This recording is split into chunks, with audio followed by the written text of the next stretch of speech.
3 மாவட்ட மக்களுக்கு பயனளிக்கும் அவிநாசி அத்திக்கடவு திட்டத்தை நிறைவேற்ற மத்திய மாநில அரசுகள் நடவடிக்கை எடுக்க வேண்டும் என்று தமிழ் மாநில காங்கிரஸ் தலைவர் ஜி.கே. வாசன் வலியுறுத்தியுள்ளார்.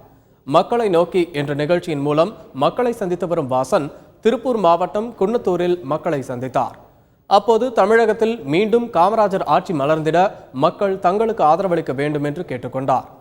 பின்னர் செய்தியாளர்களிடம் பேசிய அவர், நிலத்தடி நீரும் குடிநீரும் இல்லாமல் திருப்பூர், ஈரோடு, கோவை மாவட்ட மக்கள் பாதிக்கப்பட்டு வருவதாக தெரிவித்தார். அவர்களுக்கு பயன் தரும் வகையில் தொடங்கப்பட்ட அவிநாசி அத்திக்கடவு குடிநீர் திட்டத்தை விரைந்து நிறைவேற்ற மத்திய மாநில அரசுகள் நடவடிக்கை எடுக்க வேண்டும் என்று ஜி.கே. வாசன் கேட்டுக்கொண்டார். இத்திட்டம் அனைத்து தரப்பு மக்களுக்கும், குறிப்பாக 3-4 மாவட்டங்களுக்கு குடிதண்ணீர் கொடுக்கக்கூடிய முழு பயனை கொடுக்கும். எனவே மத்திய மாநில அரசுகள் உடனடியாக இத்திட்டத்தை மீண்டும் ஆராய்ந்து இதற்குண்டான பணியை ஒரு காலக்கெடுவுக்குள் தொடங்கி முடிக்க வேண்டும்.